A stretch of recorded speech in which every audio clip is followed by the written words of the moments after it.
जय हिंद। आप सभी का सिद्धार्थ सर यूट्यूब चैनल पर स्वागत है। आप लोगों के लिए एक क्लास में लेकर आया हूं जो आपकी आने वाली जो एग्ज़ाम है महिला एवं बाल विकास पर्यवेक्षक जो परीक्षा है उसके लिए बाल विकास यानी कि शिशु की प्रारंभिक देखभाल एवं शिक्षा, जिसमें जो टॉपिक दिए हैं बाल विकास का परिचय, शाला पूर्व शिक्षा परिचय, विशेष आवश्यकता वाले बच्चे, बच्चे देखभाल संरक्षण। तो इन टॉपिकों के प्रश्न मैं लेकर आया हूं। आप लोगों को आपकी चेक करना है कि कैसी तैयारी है, आपसे कितने प्रश्न बन रहा है। दूसरी बात बता दूं, एग्जाम को जो समय बचा नहीं है तो मैं इससे अच्छा है मैं सीधे सीधे आपको आंसर बताता चलूंगा ताकि कम समय में हमें ज़्यादा प्रश्न कर सकें। तो चलिए, अगर पहली बार चैनल से जुड़े हैं तो जल्दी से सब्सक्राइब जरूर कर लीजिए, बेल बटन दबा दीजिए ताकि आपको हर वीडियो हर खबर आपके पास सबसे पहले पहुंच सके। तो पहला प्रश्न है, सुनी जा सकने वाली सबसे धीमी ध्वनि की तीव्रता आपको बताना है। तो मैं आपको बता दूं ये 0 से 10 डेसिबल है जो सबसे धीमी आप सुन सकते हो। अगर हर्ट्ज में पूछे तो 20,000 हर्ट्ज से 20 हर्ट्ज से 20,000 याद रखना, ये सुनी जा सकती है। बाकी के क्लियर है। चलिए आगे बढ़ते हैं। सामाजिक सांस्कृतिक संज्ञानात्मक सिद्धांत का पादन डैश ने किया था। तो सीधा आपको बताना है। तो मैं आपको बता दूं, सामाजिक जब भी शब्द आ जाए सांस्कृतिक याद रखना वाइगोत्स्की इन्होंने किया है। नैतिकता के ऊपर कोलबर्ग ने किया है। संज्ञानात्मक का पियाजे ने किया है, ये याद रखना है। चलिए, HIV डैश से फैल सकता है तो ये आपको बताना है। तो मैं 158 का सीधा सीधा आंसर दे देता हूँ, माँ के दूध से फैल सकता है अगर HIV ग्रस्त हो तो। चलिए, अगला प्रश्न है 159, इनमें से कौन अशक्तों हेतु विशेष शिक्षा की विशेषता नहीं है, मतलब जो कमजोर व्यक्तियों के लिए बात की जा रही है। तो देखिए, यहाँ से ऐसे प्रश्न को तो आपको पूरा ही पढ़ना पड़ेगा। अनुदेशन और अध्यापन रणनीतियाँ व्यक्तिक होनी चाहिए, ये तो सही लग रहा है। कार्य को इस प्रकार अनुक्रमित करना कि वह ऐसे कार्यों से आरंभ हो जिन्हें बच्चा कर सकता हो, धीरे धीरे जटिल अधिगम की ओर बढ़ता, ये भी सही है। अगला प्रश्न की ओर चलते हैं। अगला है, सहपाठियों के मन में प्रतिस्पर्धा की भावना बैठाना। तो देखो, प्राथमिक शिक्षा के स्तर या छोटे स्तर, क्योंकि आप छोटे बालकों को ही पढ़ाएंगे जो 1-2 क्लास के बालक होते हैं, जो आंगनवाड़ी कार्यकर्ता, तो वहाँ प्रतिस्पर्धा जैसा निगेटिव शब्द आ जाए या याद करना आ जाए या रटना आ जाए तो तुरंत उसको निगेटिव कर देना, बाकी के आपके सभी सही हो जाएंगे। अगला है, शिक्षा मंत्रालय दिव्यांग सरकारी शैक्षिक संस्थानों, सरकारी सहायता प्राप्त संस्थानों को कितने प्रतिशत आरक्षण प्रदान करता है। तो मैं आपको सीधा सीधा इसका आंसर कर दूं, 160 का आंसर हो जाएगा 3% करता है। कितना करता है? अगला प्रश्न है, पूर्व पारंपरिक पारंपरिक एवं पश्च पारंपरिक स्तरों का प्रतिपादन डैश ने किया था। तो ये बहुत अच्छा प्रश्न है। तो मैं सीधा सीधा इसका आपको आंसर बता देता हूँ। तो याद रखियो, ये हमने नैतिकता का बोला था, कोलबर्ग की जो नैतिकता के उनके यही 3 हैं, 1, 2 और 3, ये तीनों आपको याद रखना है। चलिए, अगला प्रश्न है, ब्रॉन फेनब्रेनर द्वारा प्रतिपादित सिद्धांत डैश पर बल देता है। तो सीधा सीधा मैं 162 का बता दूं, पर्यावरणीय परिप्रेक्ष्य पर। तो याद रखना, ब्रॉन फेनब्रेनर जो पर्यावरणीय परिप्रेक्ष्य। तो ये थोड़े आपको रटने वाले प्रश्न हैं। जो शिक्षक भर्ती की तैयारी कर रहे हैं उनके लिए बाल विकास थोड़ा सा सरल रहेगा। इनमें से कौन पूर्व वाक् संवाद का एक रूप नहीं है? तो ये आपको, इसको तो आपको पढ़ना पड़ेगा। रोना, भैया पहले ही जो व्यक्ति है बच्चे रोते हैं। कूंजना, कूकू करना, ये भी है, सही है। हावाव भंगित, वाक्य निर्माण नहीं कर पाते। पूर्व वाक्य संबंध मतलब ये कह सकते हैं कि जो शैशवावस्था की बात कर सकते हैं, 0 से 2 वर्ष की बात कर सकते हैं। अगला प्रश्न की बात करते हैं, वह व्यक्ति क्या कहलाता है जो सामाजिक समूह के मानकों का जानबूझकर उल्लंघन नहीं करता है बल्कि उसे यह ज्ञान नहीं है कि समूह क्या अपेक्षा करता है। तो इस वाले की बात करते हैं, नैतिक अनमोरल बोलते हैं। तो इसका आंसर क्या हो जाएगा, याद रखना है। तो आंसर आपका, यहाँ से आगे बढ़ते हैं, 165। दृष्टि तीक्ष्णता का मापन डैश द्वारा किया जाता है। जो दृष्टि की जो क्षमता की बात करी जाती है तो याद रखियो, सेलेन चार्ट द्वारा। किसके द्वारा? सेलेन चार्ट के द्वारा है की जाती है। जिसको इसमें मैं आपको बता दूं, इसमें मोटे अक्षरों की 11 पंक्तियां होती हैं जिसे ऑटो टाइप कहा जाता है। मैं आप लोगों को बता दूं, नेत्र विशेषज्ञ हामन सिनेलेन ने सर्वप्रथम इसके बारे में जानकारी प्राप्त की थी? अगर बात करी जाए तो मैंने आपको बता दिया। चलिए आगे बढ़ते हैं। बच्चों में जो आपने अगर देखे आँख चेक करवाने गए होंगे, सबसे पहले 60 के होते हैं, फिर आपके थोड़े घटते 36 के होते हैं, फिर आपके 24 के होते हैं, ऐसे ऐसे घटते घटते 11 लाख की बात करी जा रही। बच्चों में रचनाशीलता को बढ़ावा देने के लिए किस प्रकार का बल पालन अभ्यास आदर्श है, ये आपको बताना है। तो याद रखना जो आंसर हो जाएगा लोकतांत्रिक। बच्चों को स्वतंत्र होंगे तो वो बहुत अच्छे से कार्य कर सकेंगे। अगला प्रश्न है, इनमें से कौन विकासात्मक कार्यों का प्रयोजन नहीं है? तो ऐसे प्रश्न को तो आपको पढ़ना पड़ेगा सभी का, तभी पता चलेगा।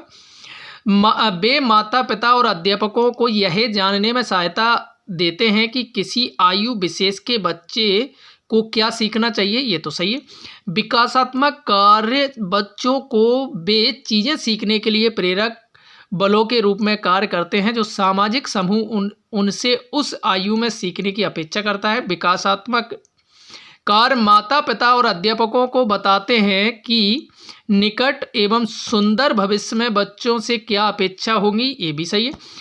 विकासात्मक कार्य बच्चों की बुद्धिमत्ता में वर्धन करते, भैया नहीं, कभी भी नाप तोल की बात तो आ ही नहीं सकती है। मैं आपको बता दूं, रटना नाप तोल ये सब गलत होते हैं।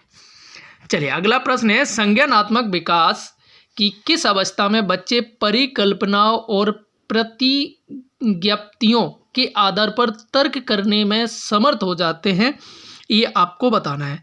तो देखिए औपचारिक संक्रियात्मक जो अवस्था होती है, मैं आप लोगों को बता दूं, औपचारिक जो संक्रियात्मक अवस्था होती है जिसमें बच्चे परिकल्पनाओं, औपचारिक मैं आपको बता दूं ये होती है 11 या 12 वर्ष के ऊपर, यानी कि किशोरावस्था, जिसमें बच्चे क्या करते हैं, बढ़िया सी कल्पनाएं करने लगते हैं, बहुत सारी।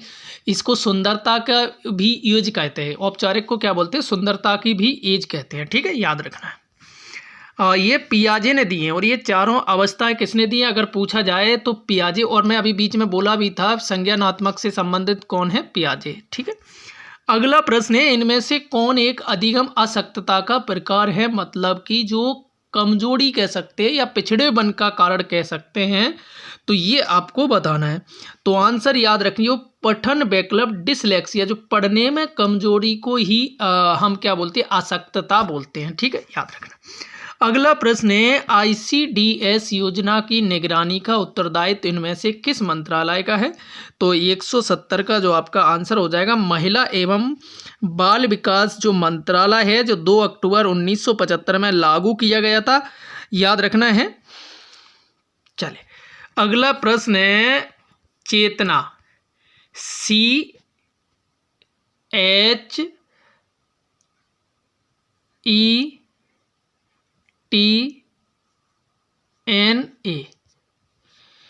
का पूरा नाम आपको बताना है कि क्या होगा। CHETAN का जो पूरा नाम बताना है, तो 171 का जो आपका आंसर हो जाएगा centre for health education training and nutrition awareness, इसका फुल फॉर्म है हिंदी में स्वास्थ्य शिक्षा प्रशिक्षण पोषण जागरूकता केंद्र। चलिए आगे बढ़ते हैं, 172 की बात करते हैं।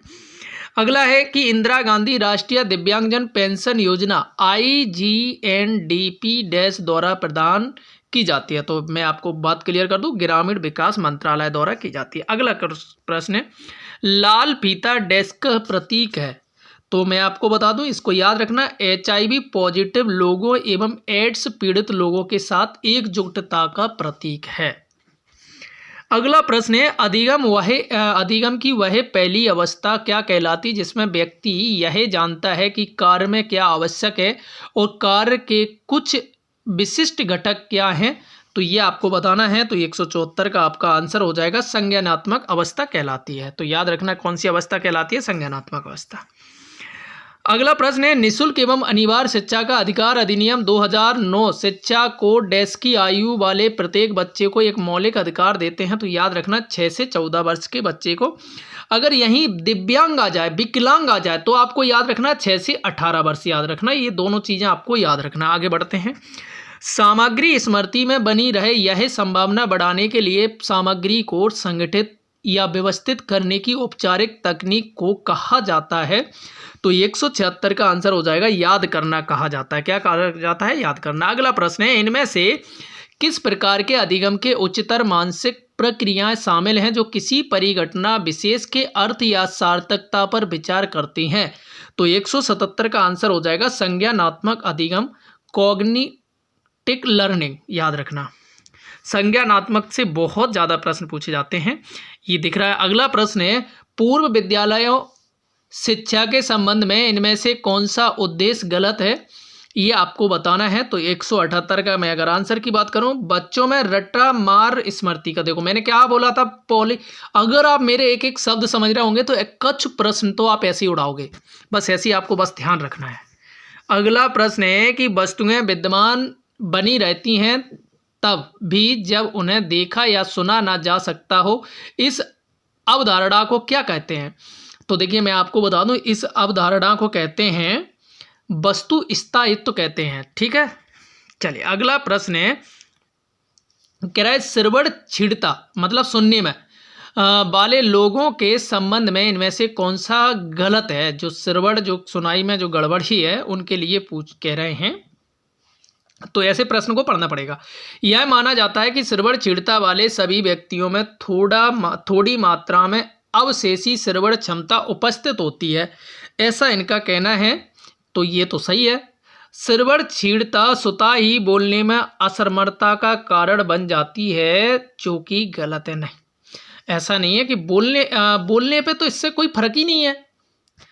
ठीक है, चलिए बाकी के आपके सभी हो जाएंगे करेक्ट। चलिए अगले और चलते हैं। 181, यदि आप किसी शिशु के पैर के पंजे के तले पर चोट करें तो वह पहले अपनी पैरों की अंगुलियां फैलाता है, फिर उन्हें मोड़ लेता है। शिशु इनमें से कौन सा प्रतिवर्त दर्शा रहा है, ये आपको बताना है कौन सा दर्शा रहा है। तो 181 का बहुत अच्छा प्रश्न है, इसे बोलते हैं बावनसिकी। क्या बोलते हैं? बावनसिकी। थोड़ा अगर मैं समझा दूं, यदि आप किसी शिशु के पैर के पंजे तले पर चोट करें तो वह पहले पैरों की उंगलियां फैलाता है, फिर उन्हें मोड़ लेता है। शिशु व्यवहार में होने वाले यह परिवर्तन बावनसिकी प्रतिवर्त को दर्शाता है। ठीक है, याद रखना। अगला है, नवजात शिशु की लंबाई औसतन होती है, ये आपको बताना है। तो देखो मैं आपको बता दूं, जो नवजात हमारा जो शिशु होता है वो कितनी होती है? 17 से 21 इंच होती है। कितनी होती है? 17 से 21 इंच होती है।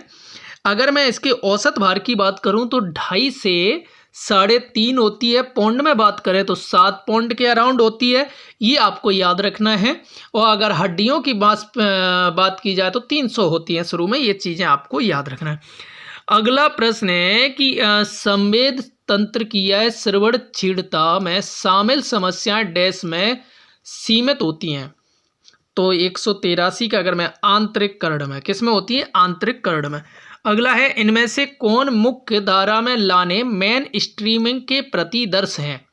तो ये आपको बताना है कौन मेन स्ट्रीमिंग के प्रतिदर्श हैं। तो 184 का आपका आंसर हो जाएगा सभी को प्रवेश एवं विफलता, किसी को नहीं। अच्छा, ये 184 का जो आपका आंसर हो जाएगा, एक सेकेंड, तो देखिए यहाँ से जो हो जाएगा आपका 2 सुरक्षा, 0 अस्वीकरण। तो याद रखना बी आंसर हो जाएगा आपका करण। अगला प्रश्न है, सभी सामाजिक क्षेत्रों विशेष रूप से समाज कल्याण, शिक्षा, स्वास्थ्य, सुरक्षा एवं न्याय में आवश्यक कानून, नीतियों, विनियमों एवं सेवाओं के समूह में से इनमें कौन संबंधित है, ये आपको बताना है। तो 185 का जो आपका आंसर हो जाएगा बाल रक्षा तंत्र। कौन है? बाल रक्षा। अगला प्रश्न है, दोहराव युक्त बॉडी एवं साथ में गले डायफ्राम की मांसपेशियों की ऐंठन को कहा जाता है। तो 186 का जो आपका आंसर हो जाएगा, इसको बोलते हैं हकलाना। क्या बोलते हैं? इसे बोलते हैं हकलाना, अगर आपने देखा होगा। चले अगला प्रश्न है, चले 186 होगा। अगला है, विशिष्ट व्यक्ति विशिष्ट प्रकार जैसे तैरना, गेंद फेंकना, साइकिल चलाना, जिनके लिए प्रशिक्षण की आवश्यकता होती है वो कहलाते हैं। तो 187 का आपका आंसर हो जाएगा व्यक्ति वृत्तात्मक प्रकार। क्या बोलते हैं? इसे वृत्तात्मक प्रकार कहलाते हैं। ठीक है, इस तरीके के कि जैसे साइकिल, गेंद फेंकना, तैरना आदि क्रिया करना। उसको और अच्छे से समझाते हैं, इसका थोड़ा हिंदी दे दिया मैं आपको बता दूं। इसको ये क्या बोलते हैं, व्यक्ति वृत्तात्मक कार्य या बोलते हैं स्थूल, स्थूल बोलते हैं, स्थूल मतलब बड़ा। और सूक्ष्म की बात करी जाए, अगर सूक्ष्म पूछ दें, सूक्ष्म तो याद रखिए सूक्ष्म, सूक्ष्म का मतलब होता है जैसे पेंसिल से लिखना, ये सारी क्रियाएं जो मतलब छोटे कार्य जिसमें आपकी शारीरिक क्रियाएं ज़्यादा ना हो। ठीक है, चलिए आगे बढ़ते हैं। अगला प्रश्न है, इनमें से किस शब्द को निर्जीव वस्तुओं से जीवन समगुणों को संबंधित करने की प्रवृत्ति के लिए प्रयोग किया जाता है? तो 188 का आंसर हो जाएगा जीववाद, एनिमिज्म। तो याद रखना जीववाद, एनिमिज्म। अगला है, इनमें से कौन ICDS योजना का एक घटक है? तो याद रखना पूरक पोषण, स्वास्थ्य जांच, पोषण एवं स्वास्थ्य, ये सभी हो जाएंगे आपके करेक्ट हो जाएंगे। 189 के जो कार्यक्रम चला जा रहा है ये तीनों ही हो जाएंगे। अगला प्रश्न है 190, इनमें से किसका अर्थ शरीर के किसी भाग विशेष या अंग की अनुपस्थिति अथवा शरीर के किसी भाग की कार्य क्षमता में कमी से है? तो 190 का जो आपका आंसर हो जाएगा अशक्तता के अंतर्गत आते हैं, ये जो कमजोर बच्चों के अंतर्गत आते हैं। अगला प्रश्न है कि इनमें से किसमें इस दृढ़ विश्वास की विशेष आवश्यकता वाले बच्चों की न्यूनतम प्रतिबंधात्मक परिवेश में शिक्षा दी जानी चाहिए कि आधार पर अपवादी बच्चों के लिए एक शैक्षिक स्थापन कार्यविधि एवं प्रक्रिया शामिल होती है? तो 191 का आपका जो आंसर हो जाएगा मुख्य धारा में लाने की, मेन स्ट्रीमिंग की। अगला प्रश्न है, अधिगम लर्निंग के लिए इनमें से कौन सा सत्य है? तो अधिगम जो सीखने के लिए, तो आपको जो बताना है तो मैं आपको बता दूं, अधिगम एक सतत प्रक्रिया है जो क्रमशः चलती है, क्रमिक प्रक्रिया, ये भी सही है। अभ्यास एवं अनुभव से प्रदर्शन परिणाम बेहतर होते हैं, तो उपरोक्त सभी हो जाएगा आपका करेक्ट। गुण सूत्रों में 22 जोड़ों को कहते हैं, 22 जोड़ों को क्या कहते हैं? तो मैं आपको बता दूं 22 जोड़ों को जो हम कहते हैं वो आलिंगन कहते हैं। क्या बोलते हैं? 22 जोड़ों को हम बोलते हैं आलिंगन, यानी कि अगर और दूसरा शब्द इसकी बात करूं तो ऑटोसोम्स बोलते हैं। क्या बोलते हैं? ऑटोसोम। तो याद रखिए ऑटोसोम्स बोलते हैं। इससे लिंग का निर्धारण होता है। और जो अगर इसमें पूछा जाए कि पुरुष में कितने होते हैं, तो याद रखना दो होते हैं, और महिला में XY होते हैं। अगर टोटल जोड़ों की बात करी जाए तो 23 होते हैं, और टोटल संख्या में बात की जाए तो 46 होते हैं। ठीक है, चलिए अगला प्रश्न है, किसी घटना या उद्दीपन विशेष की अनुक्रिया में नवजात शिशु में होने वाले स्वचालित शारीरिक संचालन को कहा जाता है? ये आपको बताना है। तो याद रखिए प्रतिवर्त या प्रतिवर्ती क्रिया है, यानी कि उल्टा दोहराना कह सकते हैं कि अगर आप कुछ करते हैं तो वो बालक उसको देख के प्रतिक्रिया। फ्रॉयड के मनोलैंगिक मन कामुक सिद्धांत का सीरियाई अवस्था एरिस्टन के मनोसामाजिक विकास सिद्धांत की किस अवस्था से संगत है? ये आपको बताना है। तो याद रखिए ये हो जाएगा पहल बनाम अपराध बोध। क्या हो जाएगा? 195 का पहल बनाम अपराध बोध याद रखना है। अगला है कि जो समेकित बाल विकास सेवाओं के अंतर्गत पूरक पोषण कार्यक्रम के लाभार्थी इनमें से कौन है? तो याद रखियो 6 वर्ष से कम आयु वाले बच्चे, सही है। गर्भवती एवं स्तनपान करा रही स्त्रियां और 15 से 45 वर्ष की स्त्रियां, ये सभी हो जाएंगे करेक्ट। देखिए बहुत अच्छे प्रश्न पूछे जाते हैं और वीडियो आपको अच्छा लग रहा है। अगला वीडियो आप किसका चाहते हैं तो कमेंट में जरूर मेरे से कहिए, तो मैं अगला वीडियो लेकर आ जाऊँ। आंगनबाड़ी कार्यकर्तियों, आंगनबाड़ी सहायकों, पर्यवेक्षकों, बाल विकास परियोजना अधिकारी एवं जिला कार्यक्रम अधिकारी को मिलाकर किस दल का संगठन होता है? ये आपको बताना है। तो देखो 197 का जो आपका आंसर हो जाएगा ICDS दल का, ICDS दल का। अगला प्रश्न है कि पूर्व विद्यालयी शिक्षा की आवश्यकता पर बल देने के लिए इनमें से कौन सा सत्य है? ये आपको बताना है। बच्चों के जैविक, शारीरिक, भावनात्मक, सामाजिक और बौद्धिक विकास को बढ़ावा देती है, ये बात सत्य है। माता पिता की अनुपस्थिति में देखभाल करती है एवं संरक्षी एवं अन्य देखभाल प्रदान करती है, ये भी सही है। बच्चों की संभावित योग्यताओं की प्राप्ति प्रदान करके प्राथमिक विद्यालयों के को बीच में ही छोड़ देने वाले विद्यार्थियों की संख्या घटती है। ये बात सही है, तो उपरोक्त सभी हो जाएंगे आपके करेक्ट। अगला प्रश्न है 199।